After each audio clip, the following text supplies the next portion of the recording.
All right. And it's entitled, or the header of that chapter is, it says, Jesus heals a blind man at Bethsaida. And it begins, they came to Bethsaida, and some people brought a blind man and begged Jesus to touch him. He took the blind man by the hand and led him outside the village. When he had spit on the man's eyes and put his hands on him, Jesus asked, "Do you see anything?" Verse 24, he looked up and said, "I see people. They look like trees walking around." Verse 25, once more, Jesus put his hands on the man's eyes. Then his eyes were opened. His sight was restored, and he saw everything clearly. Jesus sent him home, saying, "Don't even go into the village." And now let's move over to Spanish.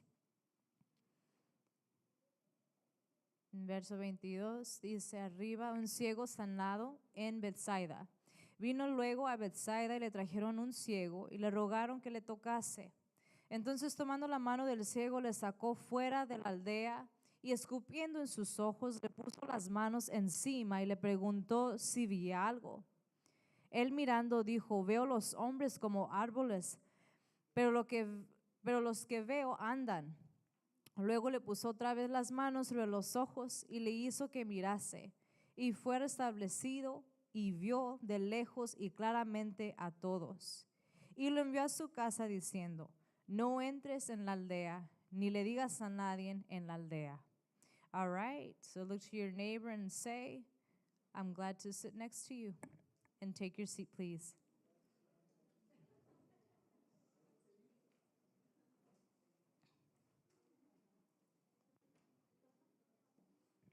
All right.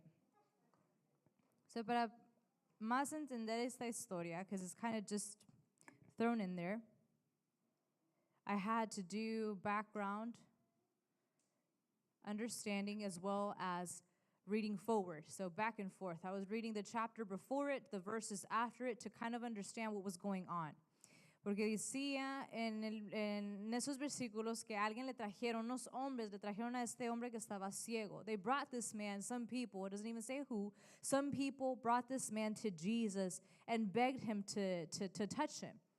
But if we see back, si leemos un poquito más atrás, acababan de hacer el milagro número 24, donde Jesús había dado de comer a los 4,000 de los pescados y los panes.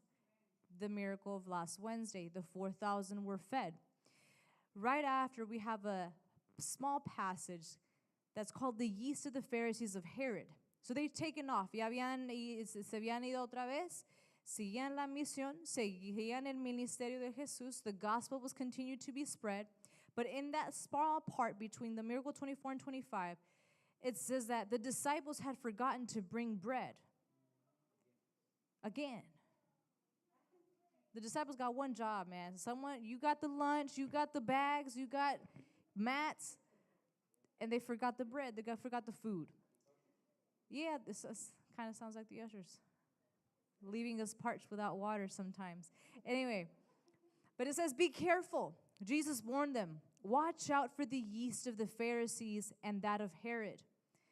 They discussed this with one another and said, it is because we have no bread. The disciples, again, trying to dialogue, why was Jesus so upset when he said, watch out for the yeast of the Pharisees of that of Herod? And it's like he's probably mad because we forgot the lunch. And aware of the discussion, Jesus asked them, this is in verse 17 if you're trying to quote me, why are you talking about having no bread? And this is where Jesus' frustration, aquí es donde se siente la frustración de Jesús hacia los discípulos. Do you still not see or understand? I don't know about y'all. Your teachers have ever said that. This really comes more from moms. ¿No entiendes todavía? Do you not understand? You can't see nor understand. And then he asks another question, are your hearts hardened? ¿Tienen sus corazones Oh gosh, how do you say that? That one. Do you have your eyes but fail to see? Do you have ears but fail to hear? Don't you remember when I broke the 5 loaves for the 5,000? How many basketfuls of pieces did you pick up? He asked. 12, they replied. And when I broke the 7 loaves for the 4,000 and many basket pieces were full, how many did you pick up then? And they answered, 7. He said to them, do you still not understand? This was Jesus' dialogue right before he heals the blind man. Aún les dice y les pregunta, ¿a poco todavía no entienden? Tienen vista. I'll read it perfectly for you. Let's see what's that.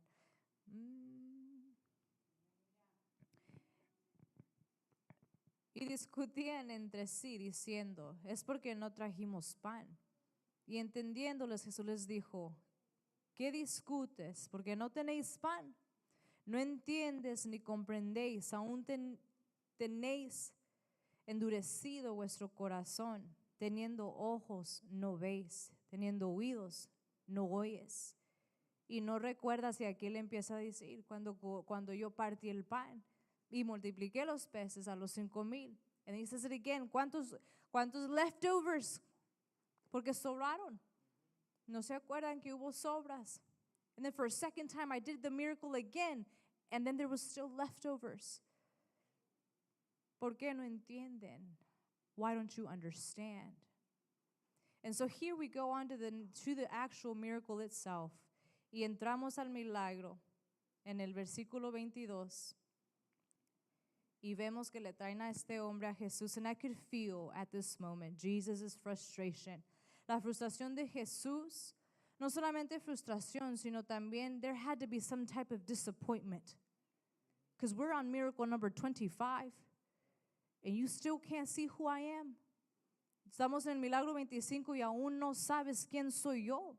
Who I am, my capabilities. And you have to understand, todos los milagros, si han puesto atención, fueron hechos de diferente manera.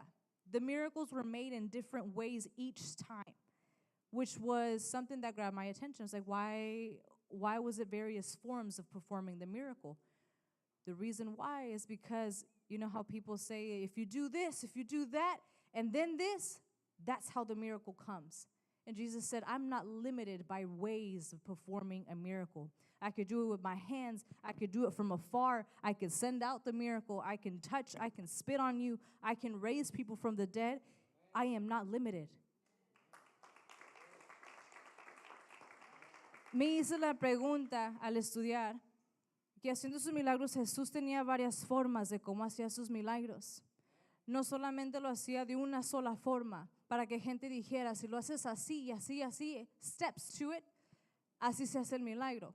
Jesús no era limitado por formas, donde él seguía a regimen, seguía la lista y salía el milagro.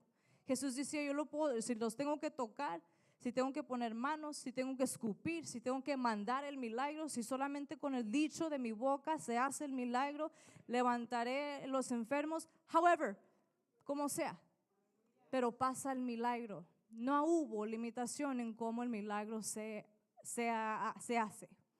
Amen. So that was the eye-opening thing. And then here we see Jesus. Aquí es la primera vez donde el milagro se hace en dos partes.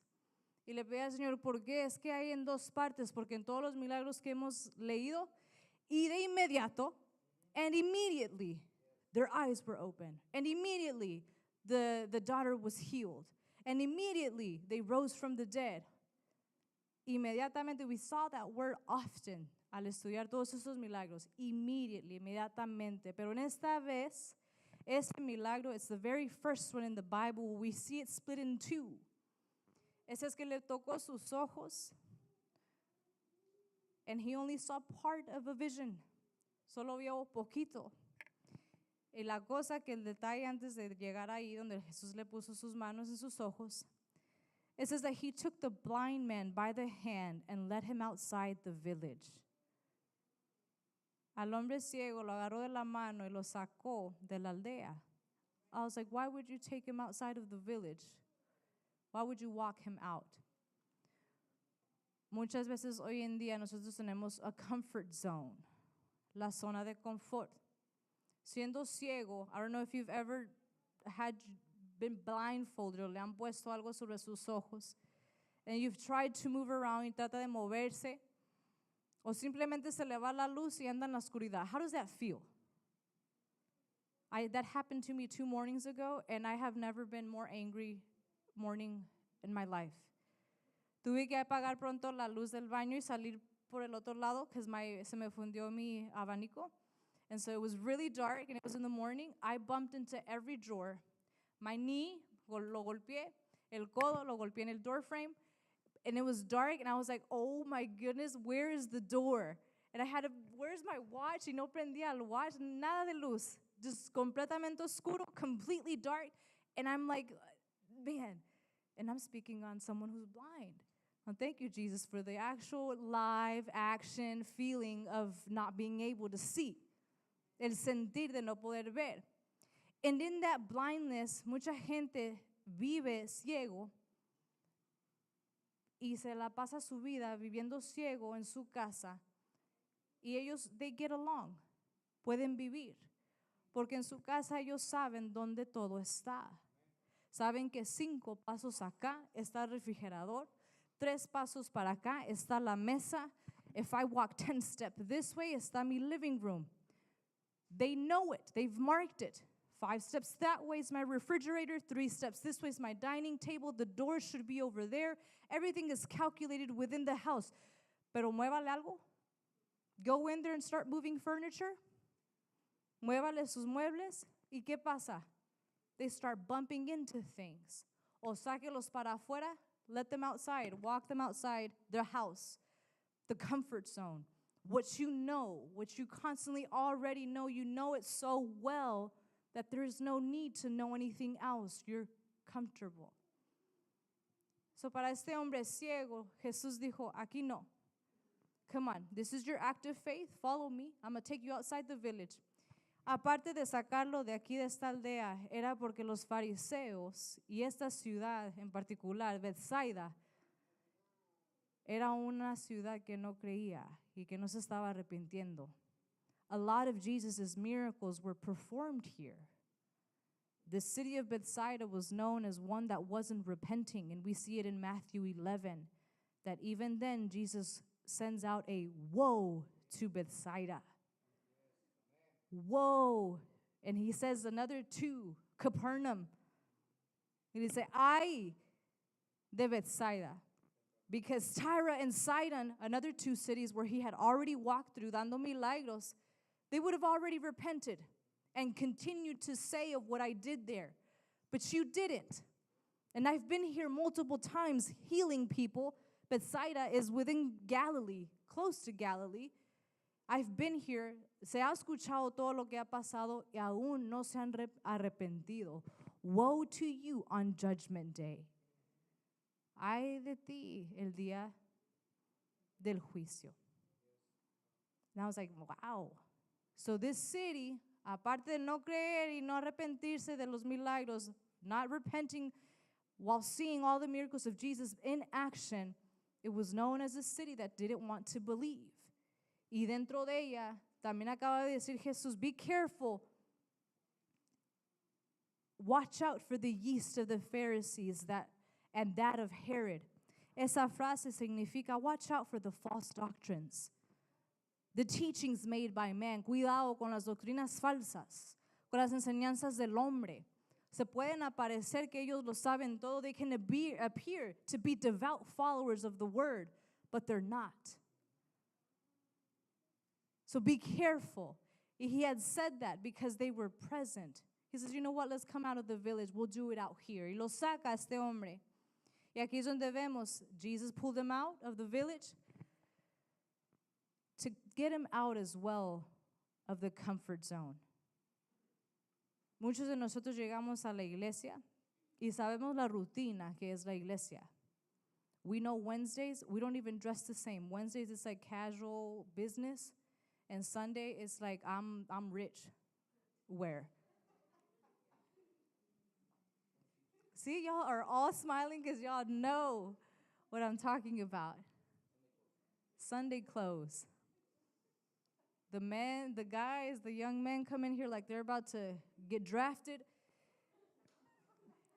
And the women come in here like it's the Met Gala.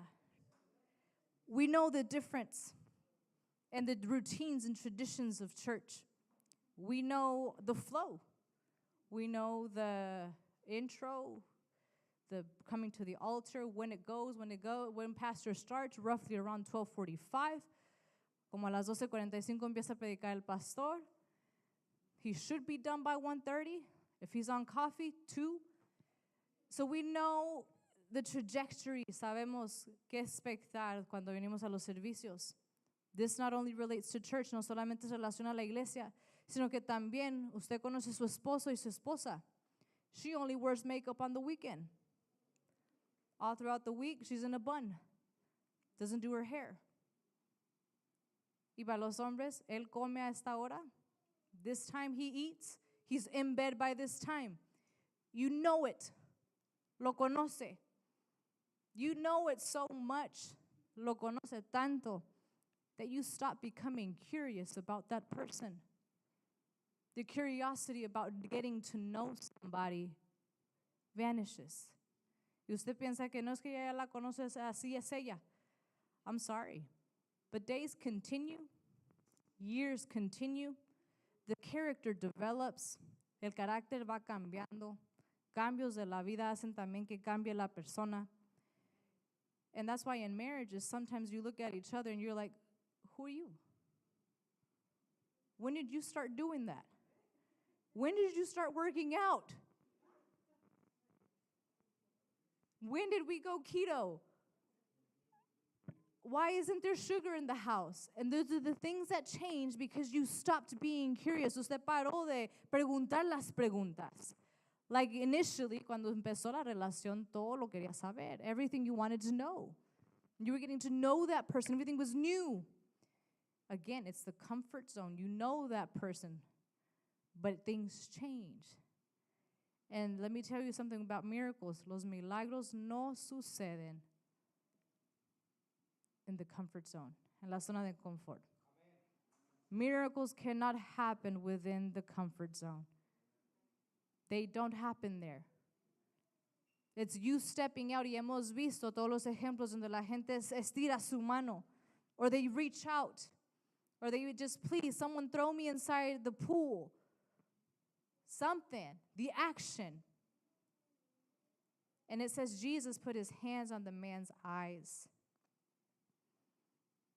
And Jesus said, what do you see? Y le preguntó, ¿qué ves? So I see people kind of walking around. And again, sus discípulos están junto con él, right? So they see him. I can only see people. Parecen árboles que se están moviendo. They look like trees that are walking around. And this is part 1. Así es como nosotros, if we put ourselves into the shoes of the disciples, we're starting to see Jesus, who Jesus is in our life. Empezamos a ver quién es Jesús, lo que ha hecho Jesús en nuestras vidas, lo que ha restaurado, sanado y quiere enseñarnos el potencial que nosotros tenemos. He's trying to show us the potential that we have. But because we're human, we're like the disciples. We still don't know Jesus. Do we completely trust him? Who is this man? ¿Quién es? Entonces el Señor le da partial vision. Le da visión solamente parcialmente. Y así nosotros, en nuestra caminar espiritual, in our spiritual walk with God, we begin to slowly see Jesus in phases. En la primera fase, wow, God is actually real. God is present. I need to get baptized. You get baptized. We have faith. Produce fe. Entendemos que es gracia. Then we understand what grace is. And then it starts to become a little bit more clear. Las cosas se aparentan más claras. Porque eso la segunda vez Jesus said, let me go ahead and do it again. He spit on his hand and touched his eyes. Le toca sus ojos. And then everything he was able to see clearly. Todo lo pudo ver claramente. Así como nosotros, if we finally see things clearly, we will understand por qué han pasado las cosas de la vida. Entenderemos bien por qué han pasado todo lo que nos han pasado en nuestra vida cuando los ojos son abiertos claramente. We will understand. Entenderemos why we need him and why things have happened. Y la cosa es que while I was studying, I said, Jesus, I know that in this time we're kind of at the end of the year, going towards the end of the year. And this may be for somebody or may not. But God is trying to deal with the desires of your life where you have tried and you have tried, but it's not working. And all you hear yourself saying is, I keep on trying. Trust me, I'm trying. Estoy tratando, pero nada sucede. Estoy tratando y estoy tratando de cambiar, to trying to change. I'm trying to change, but it's just not working. Estoy tratando with my relationship to rebuild it back up. Estoy tratando con esa relación, pero nada está pasando. I'm trying to be more open to allow people to help me. Me estoy haciendo más abierto para que gente me entienda. Quiero cambiar. I'm trying, but nothing is happening. Porque llegó a ese punto de saberlo todo. Then you kind of looked around and now it's just you. Volteó a su alrededor, nada más era usted. Y qué bueno, el Señor le dio algo por tener que cambiar, to try. But now you've done the changes, you've looked for the changes, but nothing's happened. Y when I thought of trying, I was like, man, you say it often, trust me, I'm trying. While I'm up here, I'm trying, I'm giving it my all. If you're not receiving anything, you didn't pray hard enough. It's on you, it's not on me. But I'm trying. Estoy tratando. Y uno está tratando de cambiar todos los días el carácter. Y miraba que Jesús estaba tratando tan fuerte. He was trying so hard to show all the different types of miracles, to do the whole thing in front of the disciples, and yet the disciples were not getting it. No estaba cayendo todo lo que estaba haciendo Jesús. And he was in a season right there where you get just disappointed. Sus expectaciones de su vida, your expectations of life get destroyed by disappointment. ¿Ha llegado ese punto? Are you within that season of life where your expectations, what you thought was going to happen, what you were envisioning, lo que usted tenía preparado en su mente, all of a sudden it doesn't happen? Cosas cambian. Usted no se miraba estar en este lugar at this point in time, this moment, without, I don't know, a family member. Without that job. You thought you'd have that job for life, and now you have another one, and you're floating. Do you see how the expectations of life sometimes don't happen? And the thing is that they can change, and disappointment comes, and disappointment to the body is like your muscles wearing away. You keep getting your hopes up, and you fall. Tiene esperanza y cae.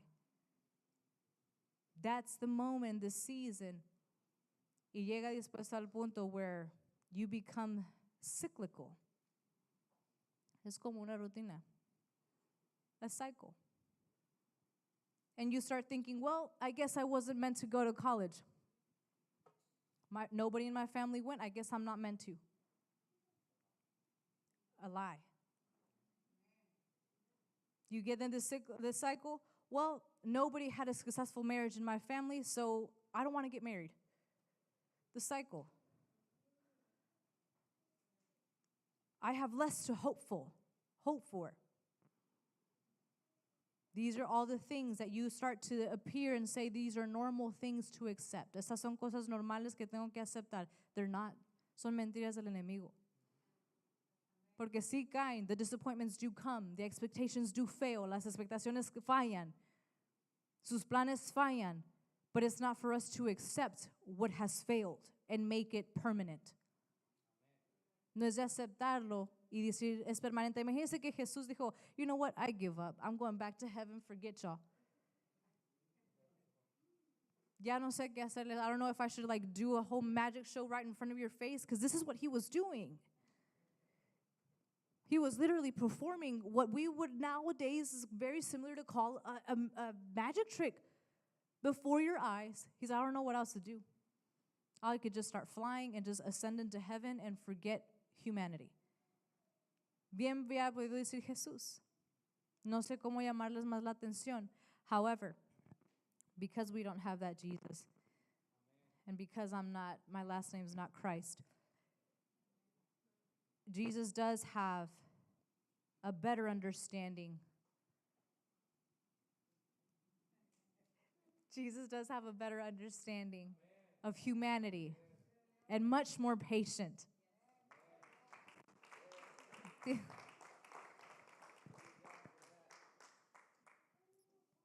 So on this topic, cuando ya sanó al hombre, le dijo, don't even go back into the village. No entres a la aldea. Go. We later see Peter declares that Jesus is the Messiah. Uh-oh, breakthrough. Los siguientes versículos, después de ese milagro, Jesus and disciples went up to the village of Philippi. He asked them, who do people say I am? This is Jesus, again, this last resort. I have to be getting through to people. ¿Quién dicen que soy? They say, well, they say you're John the Baptist. Others say you're Elijah or one of the prophets. Le respondieron los discípulos, que eres Elías, Juan el Bautista o uno de los profetas. Y voltea a Jesús y le dice, ¿y ustedes? ¿Quién piensan que soy yo? Who do you think I am? Now to the disciples. He's like, you better answer right.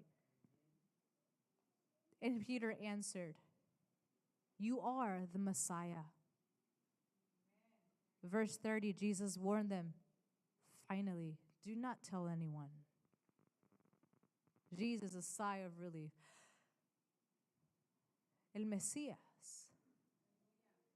The eyes, when you clearly took two passes, a veces a nosotros nos tocan más de 2 pasadas que oren por nosotros. It's okay, we can all be honest. It's okay.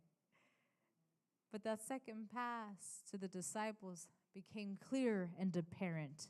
Este es el Mesías. There was still hope. And the crazy part of this is that we're getting towards the end of Jesus' ministry and journey. Because after that chapter, Jesus predicts his death. And it's coming. Slowly coming. So tonight, esta noche, I ask you, how many of you are going to step out of your comfort zone? ¿Cuántos van a salir de su zona de confort? I've noticed that many of our visitors who would come y se quedaban in this, you would stay within the pews, have taken that step of faith and come and knelt down on the blue carpet. I told you it wasn't sharp. But you have gone through the bounds of coming on here and actually folding your knees and praying. That's already, hooray. Good job. That's your faith in action. You've been coming more often. Viene seguido, viene constante. Again, consistency is the power to unlocking all the abilities that you need to. Non-stop, doing it, being here, being present. This is how it is. You already know. The number one rule for gym, you want to lose weight, guys? Consistency. Even when you less feel like it, it's discipline. You go in there and at least lift a weight, but you went there, it qualifies as consistency. Y'all are smiling at me like, yeah, Steph, whatever. All right, let's go stand to your feet. Let's pray. Vamos a orar.